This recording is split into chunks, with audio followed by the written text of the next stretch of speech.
I'm at a single wide trailer, electric furnace with air conditioning, or electric furnace with a heat pump. 49 degrees.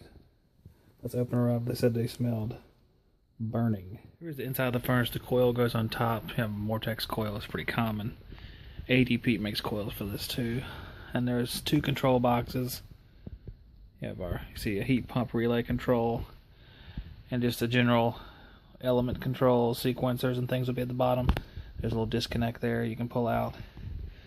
Over here you can see I changed a capacitor here a couple months ago, but she is old. So we'll see how she's looking. We'll take a look visually at the controls and then we can start things up if everything looks normal. Guys, you can see in this upper relay box you have our blower relay, transformer, double pole, double throw relay. Nothing looked burnt or charred. Any red flags like that. Down here at the bottom you'll see this limit switch at the top. It does have some discoloration where it has overheated. So that's definitely an issue right there. So we can take a look at the heating elements. Sometimes the easiest way to do that is to pull the blower out, because it can be a bear because these elements have to line up with a little hole at the back. Sometimes it's very difficult to do, as I found out, but you can look at them either way. The heat strips down there themselves don't look too bad. This little diverter right here looks kind of dirty, but the strips themselves don't look bad at all. I want to come up here, take a look at the limit switch. Once I put my meter on it and actually poke the actual shell of the limit switch, it kind of just fell apart. I'm going to check and see if I have another one. All three legs of the heater have continuity in a normal range, 10, 11 ohms, so nothing looks bad in that regard. I'm going to replace this limit switch, put things back together, then start things up and see if we have any trouble. A lot of times when we have limit switches on electric furnaces, if there's insufficient airflow, you'll see the limits trip off and on. They'll come off and on. Sometimes they can get worn out.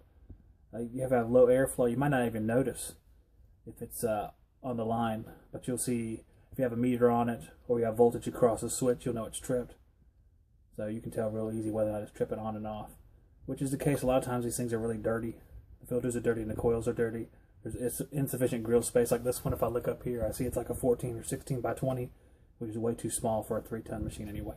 So just be mindful of that. Guys, I redid our low voltage to clean it up a little bit, add a fuse to it, so we wouldn't lose any transformers, because transformers on these things, although this one's up in this section here, a lot of them are in a pain in the ass position close to the floor, so not having to change one would be super if there's ever an issue. I'm separating this old limit switch. Get some light on it over here. Getting that limit switch taken out there, you see it's definitely spent. It's got burn marks on it. It's actually so weak it crumbled and fell apart.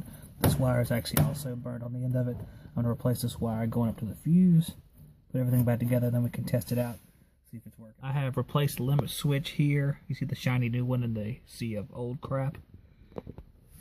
Had to rewire this one here. It was a little toasty right there, so that limit switch might need to be replaced too. I just don't have another replacement. I'll have to buy another one, but we will check operation anyway. That one's questionable. That one looks okay. There were no burn marks on these wires. There was a burn mark here. This wire had to be replaced. So we're going to check everything out. I'm going to check continuity on the fuses, and then I'll plug everything back in. Our little Brave thermostat here. We're off. I'm going to turn the fan on.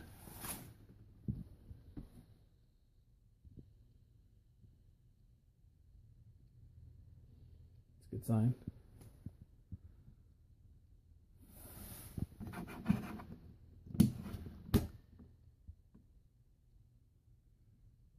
Alrighty then. I checked our control voltage from the thermostat. We had 28 volts coming in the top over here. I have our lead set up. I have the two wires going to the fan motor, the fan speed, and the common. We're going to turn this on and see what we got. We got nothing. Guys, here's a special tip for doing your blower motors. Whenever you're not getting voltage to the motor, maybe you put your crap in the wrong Molex plug. No super tech here, guys. That would be the correct plug. This would be the plug I put it in, meaning nothing's going to happen in the top plug. For some reason, I don't know why, but the important thing is this blower probably works just fine. Alright guys, obviously the blower works. I'm just a moron, but you see on the amp probe we have one set of heat strips on, which is the set that has a new limit switch. There's another set on the bottom that hasn't come on yet. I have it set to emergency heat. The reason being is because I don't want to have the outdoor unit running when I have everything opened up. So here we are. I'm waiting for the other strips to come on if they will at all. We'll check all 3 banks and see how they work. Guys, the top 2 banks of heat strips are on. The bottom bank is not. It comes from the sequencer right over here. You can see it. Let me get a light on it for you. Sequencer right there, the single. And what has happened is the control voltage, according to the wiring diagram, is supposed to come up here, all the way into the top into this compartment, and wiring it together with the control voltage for the double stack. Well, it doesn't do that. It just comes up here and is just deadhead, doesn't go anywhere. Which actually isn't the end of the world, because this is not being used as an electric heat source only. Or should I say that heat strips aren't the only source of heat. We have a heat pump as well. So we actually don't need 15 kW with the heat pump. 10 kW is fine. So we will let that ride because it's just fine. I still like making the repair because if someone does want to hook it up, they can. But it's not really necessary. So we're not going to go ahead and wire those together because it's not really needed. I'm going to set up outside to turn things on. We'll let things run and make sure everything else looks okay. But that looks like our problem solved right there. Gentlemen, I'm going to take a reading from that return grill for airflow, just for reference purposes. I'm going to assume it's going to be a little short because we're dealing with 3 tons. I do believe we're already on high speed. In fact, I am confident we are on high speed on the fan motor. We'll take a look at it. It's 14 by 20, and of course 3 tons typically as a filter space is 20 by 30, 600 square inches. So we are way below that. I'm going to check that out and we'll see what it says. As you see, guys, we are right below 700 CFM, which is way too low. And we're going to assume that some of it is sneaking in around this door as well. So if we say up to 10% of that sneaks around the door, we are still below 800, which is 2 tons worth of air. And I took the filter out as well because it was clogged. So our best case scenario is that this thing is around 2 tons worth of air, which is abysmal because we are a 3-ton machine. Look down in the condenser down there, guys. You can see it's CR37KQ. The serial number is 06. The unit's 99. So the compressor already was changed once 7 years after it was put in. So you can sort of see why that might have happened by how our ductwork and airflow go.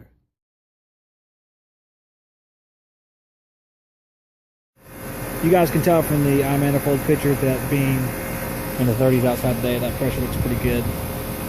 I do believe that we are undercharged. The reason why I do believe this because the pressure looks pretty good even though the CFM is near 700. So if we brought it out here in air conditioning, you probably would have a different story. But that is a job for another day. It's too cold to check air conditioning today. We can check defrost, but what we're going to do now is run things up a little bit higher in the house, make sure everything is working well, and then call it a day. Come back inside the house. What I was noticing when I was running the heat pump and auxiliary heat came on is that there wasn't quite a high of a temperature split as I would have liked to have seen. And I'm looking at the thermostat here and I see that while the emergency heat wire is wired in, the W2 wire, which is the auxiliary heat strip wire on the stat, is not. So I'm going to jump those across and see if that doesn't solve our little issue we were having. As you guys can see, we have our ROBC, Y1, E, W1, G, and W2. R is our 24 volts, O is our reversing valve, B is our reversing valve energized in heating, like for a ream, C is our common, Y1 is our compressor or contactor, E/W1 is our emergency heat, G is our fan wire, and W2 is typically our auxiliary heat, except it wasn't wired up. As you see, it's empty there at the end. So we're going to jump right across to the E and see if that solves our problem.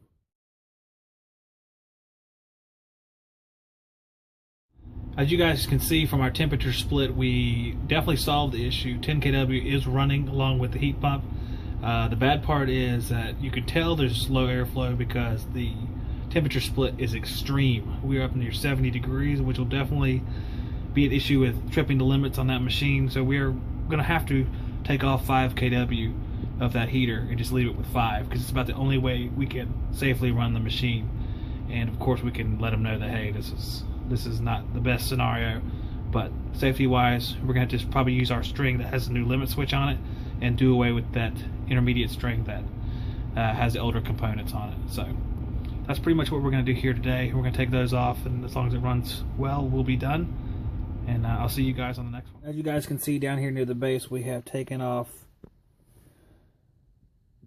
here and here 2 of the rungs of heat strips, just taking 1 wire off so that the circuit cannot complete. So we only have 5 kW. 5 kW is short for a 3-ton machine, but I don't think this 3-ton machine's putting out 3 tons anyway.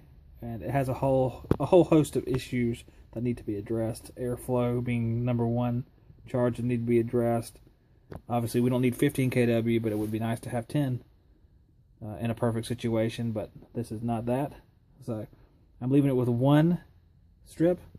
I'm going to test this strip out to make sure it's coming on and off, which we already did. I'm just going to double check. I'll put everything back together, and then I'll test run it one more time.